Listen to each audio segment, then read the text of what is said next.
मातरम students, आज हम learn करेंगे। हम जो फिजियोग्राफी फीचर्स के बारे में लर्न करे थे उसका फोर्थ पार्ट कोस्टल प्लेन्स। अभी कोस्टल एरिया यानी कि आप सबको पता है कि दरिया किनारे के आजू बाजू का जो विस्तार होता है वो, तो उसके जो मैदान होते हैं ना, उसके बारे में हम आज लर्न करेंगे। India is surrounded by sea on all three sides. अभी हमारे भारत का मैप आप देख सकते हो कि तीनों साइड से वो पानी से, वो समंदर से घिरा हुआ है। The coast line is approximately 7,517 kilometre. अभी हमारी कोस्ट लाइन कितनी लंबी है? 7,517 kilometre long. The coastal region is made up of narrow plains. अभी ये जो विस्तार है ना, पूरा दरिया किनारे के नजदीक का जो क्षेत्र है वो नेरो, लाइक बहुत ब्रॉड नहीं है, नेरो मैदान से बना हुआ है। The ocean lies on the side of the coastal plains while the peninsular plateau lies on the other. The region lying to the east और east of the Eastern Ghat is known as the Eastern Coastal Plain. It is well known for the fishing industry. Chennai, Pondicherry, Machilipattanam and Visakhapatnam, it's called Vizag also, are the well-known ports located on the Eastern Coastal Plains.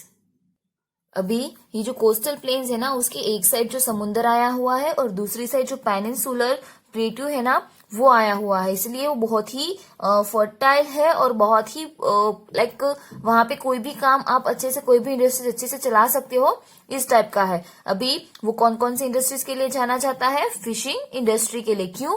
क्योंकि हमें पता है कि fish obviously पानी में रहती है और हमारे ओशन में डिफरेंट डिफरेंट काइंड फिश होगी, तो उसकी इंडस्ट्री वहां पे वेल डेवलप है। साथ ही साथ वहां पे पोर्ट्स है लाइक चेन्नई, पौंडीचेरी, मछलीपट्टनम एंड विशाखापट्टनम, और उसको विजाग भी बोलते हैं। अभी नीचे का पैराग्राफ देखेंगे। Region lying on the west of the western Ghats is known as the western coastal plain. अभी वो वेस्ट साइड पे जो घाट्स है ना, उसको हम बोलते हैं western coastal plains. It is narrow than the eastern coastal plains. वो ईस्टर्न कोस्टल प्लेन से भी ज्यादा नेरो है।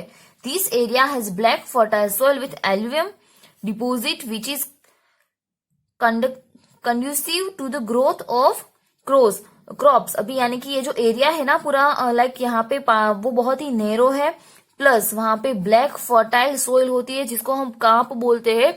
तो ये जो काप होता है ना, वो क्रॉप्स के लिए बहुत ही फायदेकारक होता है और इसलिए हमें यहाँ पे बहुत ज्यादा क्वांटिटी में कभी भी क्रॉप्स ग्रो करने होते हैं ना, तो वहां पे बहुत ज्यादा होते हैं क्योंकि वहां पे मैक्सिमम वाटर भी मिला रहता है, टेम्परेचर भी अच्छा होता है, साथ ही साथ वहां की जमीन भी बहुत फर्टाइल है। तो western coastal plains is renowned for its transportation service and fishing industry. The major ports and cities like Mumbai, Kandla, Mangaluru, Calicut and Thiruvananthapuram are located in this region. अभी यहाँ पे जो ट्रांसपोर्ट सर्विस है, फिशिंग इंडस्ट्री है, वो भी उसके लिए भी फेमस है। साथ ही साथ यहाँ पे भी कुछ पोर्ट्स आए हैं लाइक मुंबई, कंडला, मैंगलुरु, कालीकट, तिरुवनंतपुरम। ओके, इतने सारे पोर्ट्स यहाँ पे आए हुए हैं। अभी हम नेक्स्ट पोर्शन लर्न करेंगे आर्कियोलॉजीज और आइलैंड, यानी कि जो द्वीप या तो फिर टापू। अभी हम टापू किसको बोलेंगे? The piece of land smaller than a continent, यानी कि एक जमीन का टुकड़ा जो कि एक खंड से छोटा होता है। That is surrounded by water is an island, और जो पानी से सब जगहों से सराउंडेड होता है, घेरा हुआ होता है, उसको हम बोलते हैं द्वीपकल्प या तो फिर टापू। A group of many such island from an archaeology. The Lakshadweep and Minicoy Island are situated in the Arabian Sea towards the west of India, whereas the Andaman and Nicobar Islands are situated in the Bay of Bengal towards the east of India. अभी हमारे भारत में जो टापू वाला area है ना, वो छोटे छोटे टुकड़ों में है। आप कभी भारत का मैप देखोगी तो आपको इजीली पता चल जाएगा। अभी आप सामने के पेज पे ये मैप देख सकते हो, जैसे कि बे ऑफ बंगाल में अंडमान एंड निकोबार आइलैंड है जो कि इंडिया का पार्ट है, लेकिन ये इसे टुकड़ों में फैला हुआ है। और यहाँ पे अरेबियन सी के साइड यहाँ पे है लक्षद्वीप। ओके, तो ये सारे टापू जो है ना, वो छोटे छोटे टुकड़ों में है, और अंडमान और निकोबार आइलैंड है वो है बे ऑफ बंगाल में आया हुआ। और नेक्स्ट पोर्शन लर्न करेंगे हम डेजर्ट के बारे में। तो desert of Rajasthan lies to west of the Aravali mountain range. अभी अरवल्ली की जो पर्वतमाला है ना, उसके वेस्ट साइड है राजस्थान का रण। The soil here is Sandy and the climate is dry and unbearable. अभी यहाँ की जो सोइल है ना, वो सैंडी है यानी कि वहां पे लाइक जो उसका कलर भी एकदम लाइट होता है और साथ ही साथ वो हाथों से फिसल जाए, इतना उसमें मॉइस्चर का प्रमाण कम होता है और यहाँ का क्लाइमेट एकदम सूखा होता है। यहाँ का तापमान है ना वो एकदम विषम है, यानी कि आप यहाँ पे वहां पे रह नहीं सको, उतना वो गर्म है। Most of the time this region receives less than 20 centimetre of annual rainfall, यानी कि वार्षिक जो बारिश का प्रमाण है ना वो यहाँ पे कभी कभी 20 सेंटीमीटर से भी कम होता है, यानी कि ये बहुत कम बारिश होती है। Hence, it faces water shortage and remains dry, barren and inhabited। अभी उससे क्या होता है कि यहाँ पे पानी की कमी होती है, वहां पे सूखापन लगता है, साथ ही साथ वो एकदम बंजर बन जाता है और वहां पे कोई रहता नहीं है। Due to the scarcity of water and unavailability of basic necessities, the population of this area is population of this region is very less. अभी यहाँ पे बहुत कम पॉपुलेशन है, बहुत कम लोग रहते हैं। क्यों? क्योंकि यहाँ पे पानी की शॉर्टेज रहती है, साथ ही साथ जो बेसिक नीड होती है ना वो अवेलेबल नहीं होती है, इसलिए यहाँ पे लोग बहुत कम रहते हैं। Date palms and canoas pulled by camels are seen in this region. North Rajasthan is being irrigated throughout the river Satluj via India Canal. The canal has succeeded in turning the area fertile and favorable for agricultural growth. The kind of desert in the run of Kutch differs from the desert of Rajasthan desert. The Kutch desert is divided into two parts, big run and small run. The soil of run Kutch is highly saline. It appears as if the desert soil is covered with a white sheet. This is the only desert of its kind of the world. अभी यहाँ पे जो date palms होते हैं ना, ये कि जो खजूर होते हैं उसके ट्रीज ज्यादा देखने को मिलते हैं, साथ ही साथ जो कैमल होते हैं, जो बंजारे लोग होते हैं, वो एरिया में वो डेजर्ट में ज्यादा निवास करते हैं। साथ ही साथ यहाँ पे पानी बहुत कम था, इसीलिए जो इंदिरा कैनाल है ना उससे सतलुज रिवर में से यहाँ पे पानी प्रोवाइड किया जाता है। और जो यहाँ कैनाल की जो पूरा मिशन था वो सक्सेस हो गया, उसके बाद यहाँ की जमीन कुछ फर्टाइल है, क्योंकि पानी कम था इस एरिया में, तो पानी मिल गया, इसलिए जमीन थोड़ी अच्छी हो गई और यहाँ पे एग्रीकल्चर ग्रोथ भी अच्छा होता है। और रन कच्छ का जो रन है ना वो उसको दो पार्ट में डिवाइड किया गया है, एक तो छोटा रन है और बड़ा रन। और यहाँ पे जो स्मॉल रन है वो हमने लास्ट जब हमने गुजरात का पार्ट पढ़ा था तब हमने देखा था कि यहाँ पे जो कच्छ का रन है वो वहां पे बहुत ही खारापन है, उसकी जो मिट्टी है ना, उसकी जो लाइक सैंड है ना वो खारी है, वो थोड़ी सॉल्टी है, इसलिए वहां से सोल्ट का प्रोडक्शन होता है। और ऐसा लगता है कि जैसे वो सफेद रंग भी दिखाई देता है और रात को ऐसा लगता है कि यहाँ पे जमीन पे किसी ने बेडशीट व्हाइट कलर की यहाँ पे रख दी हो। और ये एक ही ऐसा रन है पूरे वर्ल्ड में। तो यहाँ पे हमारा चैप्टर फिनिश होता है। अभी हम कंप्लीट करेंगे हमारी एक्सरसाइज। अभी हमारी एक्सरसाइज का क्वेश्चन 1 है, आंसर द फॉलोइंग क्वेश्चन। पहला क्वेश्चन है how did the island come to existence. तो आइलैंड किस तरीके से बने या तो फिर आइलैंड किसको बोलते हैं, तो यहाँ पे हमें आइलैंड की डेफिनेशन लर्न करनी है जो हमने अभी पढ़ी। तो हम अभी यहाँ पे जो आंसर है हमारा वो टिक करेंगे।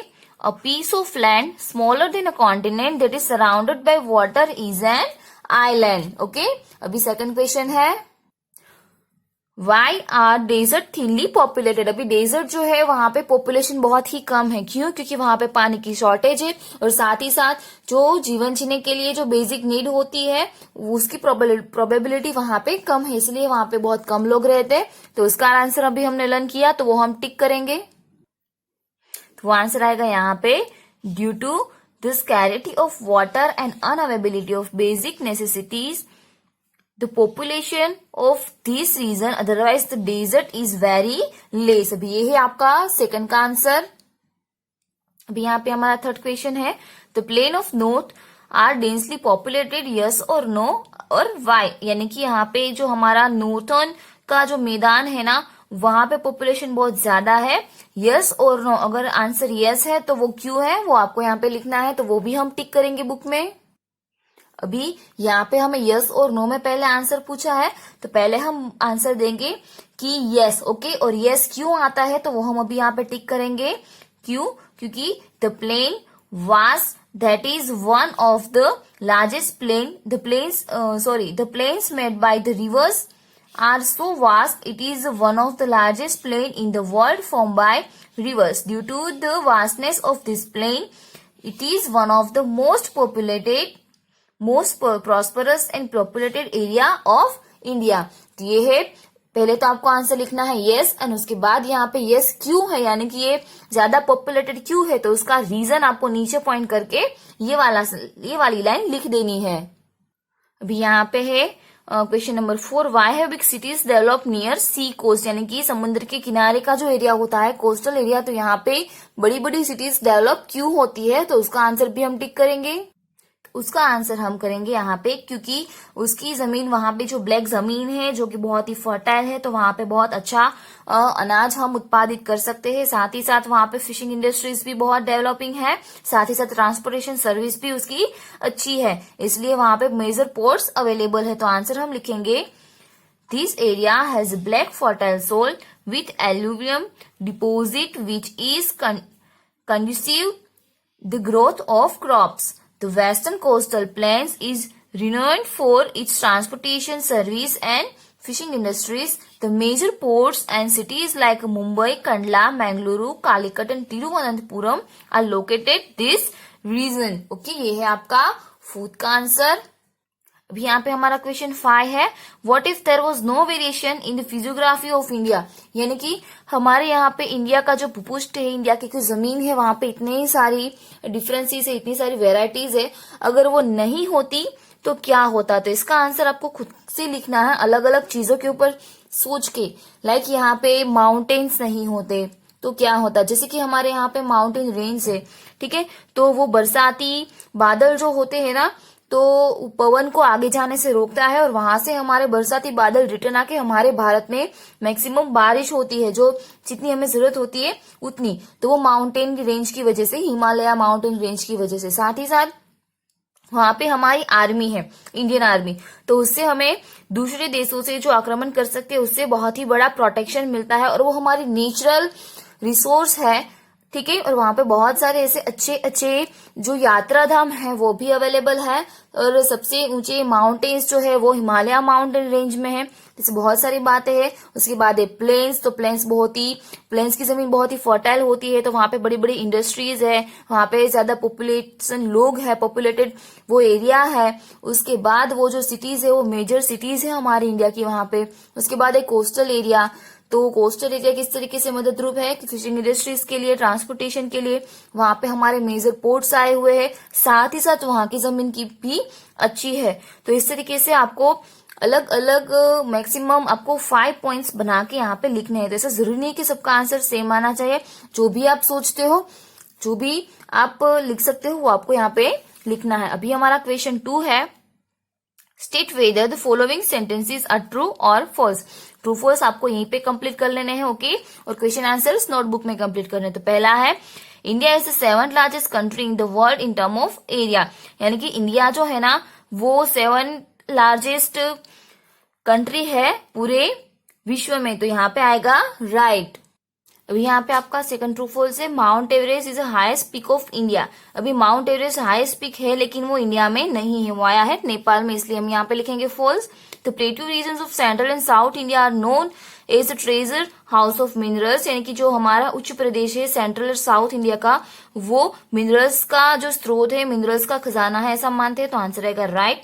The tropic of Capricorn pass throughout India. Tropic of Capricorn जो है वो इंडिया से पास होता है, लेकिन यहाँ पे इंडिया से कौन सा कैप्रिकॉर्न पास होता है, कौन सा ट्रॉपिक होता है, ट्रॉपिक ऑफ कैंसर, कर्कवृत इंडिया के बीच में से पसार होता है.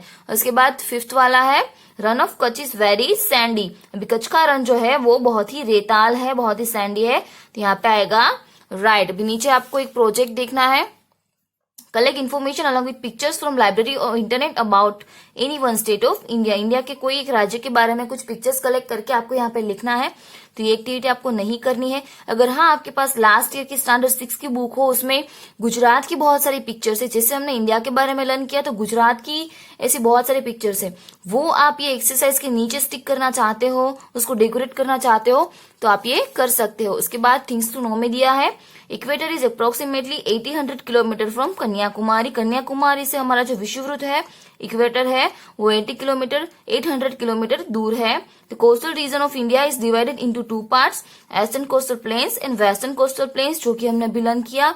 और लास्ट है the Himalayas are divided into 3 parts, Himalaya जो है वो 3 पार्ट में डिवाइड किया गया है, greater Himalaya, central Himalaya and Shivalik range. Okay, यहाँ पे ये चैप्टर फिनिश होता है। आपको एक्सरसाइज कंप्लीट करनी है, ये प्रोजेक्ट आप कर सकते हो तो आपको कंप्लीट करना है, ये कंपलसरी नहीं है। ओके, वंदे मातरम।